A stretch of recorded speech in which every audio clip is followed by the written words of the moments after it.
So you want to be able to say yes and no in Maninka so you can handle even the most basic situations? You've come to the right place. Malinké, Kolman. I'm the teacher and linguist behind Ankata, my initiative for creating media and resources for speaking and learning Manding. Are you new here? Think about subscribing. Specifically in this video, I'll cover the following essentials. Yes, no, okay, come again, I don't understand, and excuse me. Then I'll go over a few student and teacher expressions, things that you likely will hear or use in a classroom situation within a Maninka language teacher. Do you think that I go a little fast in this video? There's a link in the description below that can give you access to a text, audio flashcards, and interactive exercises that go along with this and every other video that is part of my online beginner Maninka course. Otherwise, ainta. I'm going to give you 3 ways of saying yes. All forms are understood and used pretty much everywhere. There isn't one standard written form that's dominant. So the first one I'm going to give you is aw. Go ahead and say it. Aw. You might notice that the H in the middle doesn't really sound like it's pronounced. You may also see or hear this form with different vowels. So or Such variation is basically a question of personal preference, so use whichever one you hear your Maninka speaking friends or interlocutors use. The second form is in some ways a vowelless version of what we just saw. You can pronounce it with or without your mouth open. So or What's important is actually the tone that you use, so it should go from low to high. The third form is slightly more Bambara sounding, but you might run into it. Awo, awo. Again, you might also hear some variation with this one. Sometimes people will pronounce it more with an A, so awo, awo. The other half of is of course no. And in this case, I've got 2 different options for you. The first one is You may also encounter it written without a dash, What's important in any case is the tone. So you want to go from high to low. Note that this is actually the opposite of what we just saw for the word for yes, which goes from low to high. For no, we're going to go high, low. In some cases, the vowel o may change. The second option, which you may encounter, but it is a little bit more Bambara, is ai. Ai. The next essential word is aiwa. Aiwa. It can generally be translated as okay or all right, and you can use it both to acknowledge something, like something that someone has said, and you can use it as a filler word when you're making transitions in conversation. Aiwa. You may also hear or see this in writing in a shorter form, awa. Awa. The fuller form is often considered to be more Bambara sounding, but they both have the same etymology and the same meaning. For some English speakers, come again is a bit formal, but it's a simple way to translate an abbreviated expression that you can use if you aren't sure what someone has said, and that is kodi. Kodi. So if you hear someone say something and it sounds like what to you, you can ask them to repeat it by saying kodi. This expression is made up of 2 words that we can roughly translate for our purposes here as say how, kodi. If we fudge things a little bit, then we could almost think of this expression as being the same as the informal English expression, say what? It's not that informal sounding by any means in Manding though, so use it freely whenever you aren't sure what someone has said and you need it repeated. Okay, so you might be at a stage where you're obviously not going to understand everything that people say. So when this happens, you can acknowledge this instead of inappropriately responding with or kodi over and over again. So you should memorize and use the expression mafamu. Mafamu, which means I don't understand. For now, you don't need to understand the grammar of the whole phrase, but here it is roughly translated. Mafamu. Ma, a, famu. I have not, it, understood. So more literally, this expression means something closer to I haven't understood, but it's generally used similarly to the way that we use I don't understand in English. All right, so you've managed to say yes, no, come again before you finally acknowledge that you haven't understood. How do you apologize? You can use the expression haketo, which contextually can be translated as excuse me. Literally, it comes from an expression that means leave or let alone the sin. Haketo, sin, leave. Haketo. But don't read too literally into it. You can think of it as simply a nice way to say, excuse me.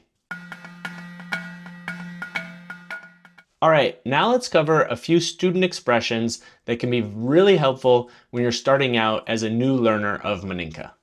While you might often be lost since you're a new learner, sometimes you'll want to confirm that you are following what is going on. In this case, you can say, mbadafamu. Mbadafamu. Literally, this translates as something close to I have understood it. Bada a famu. I have it understood. Bada famu. In terms of usage though, it lines up very closely with the English phrase, I understand. Remember, Maninka has D and R variation, so you might also hear this as mbarafamu instead of mbadafamu. Other times, you won't be lost, but you won't have the answer in your head. In this case, you can say malo, malo. It literally translates to something like, I have not known it. Ma, a, long. I haven't it known. Malo. But generally, this lines up with the English idea of I don't know, as in I don't understand or I don't have the information necessary to respond. When you aren't sure of how to say something in Maninka, so you have an English word but you don't know how to say it, the best thing to do is ask in Maninka. You can do this by saying X ye fola di. X ye fola di. Literally, this expression translates to something like, how is X said? X ye fola di. But you can generally think of it as equivalent to the English expression, how do you say X in Maninka? If you want to be really precise and say in Maninka at the end of the sentence, you can add Maninka kando. So for instance, X ye fola di Maninka kando.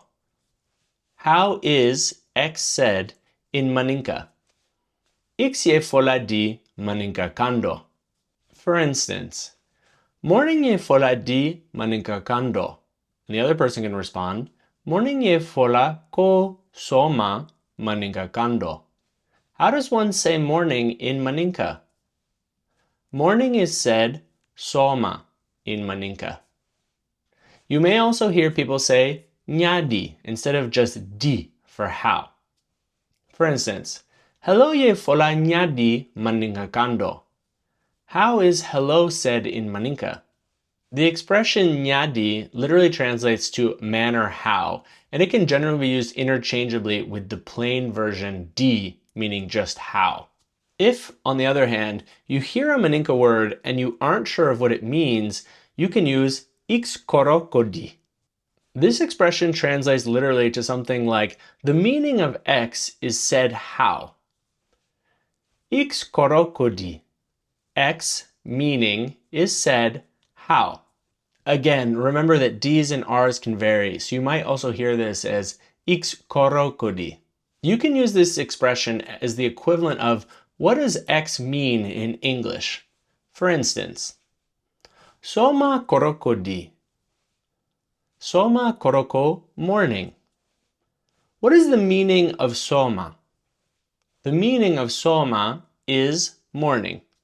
You may also hear the initial question with ye instead of ko. Wura koro yedi. Wura koroko afternoon. What is the meaning of wura? The meaning of wura is afternoon. Don't worry about the details for now. You can view both X korokodi and X koroyedi as interchangeable ways of saying what is the meaning of X. Finally, let's look at a few teacher expressions that you will definitely hear in a classroom or lesson situation for Maninka. When a teacher wants to draw your attention to something so that you look or watch something in the classroom, you may hear the expression "ixfele." For instance, "nifele," look at this, or watch this. "Nifele." If your teacher wants you to listen something, you might hear them say something like "ixlame." For instance, "donkililame," meaning listen to the song. "Donkililame." If your teacher wants you to read something, you'll likely hear "ixkarang." For instance, "kitabu karang," meaning read the book. "Kitabu karang." When you need to say something out loud, you'll likely hear "ixfo." For instance, "afo," meaning say it. "Afo." If you need to repeat or do something over again, your teacher may use the expression "saying" or "sei akang," meaning come back on it literally. For instance, your teacher might say "kodi sei akang," meaning come again, repeat it. Sei akang. When you answer correctly, you'll often hear a teacher confirm your answer as correct with the exclamation "jati," which we can translate as precisely or exactly. Jati. Last and not least, when you've done really well in activity, you might hear your teacher say something like "okay," which means it is good, but they'll use as a way to say good job. Okay. Did you like this video? Please give me a like. Did you really like this video? Think about becoming a patron. There's a link in the description below. Otherwise, folile, ambe.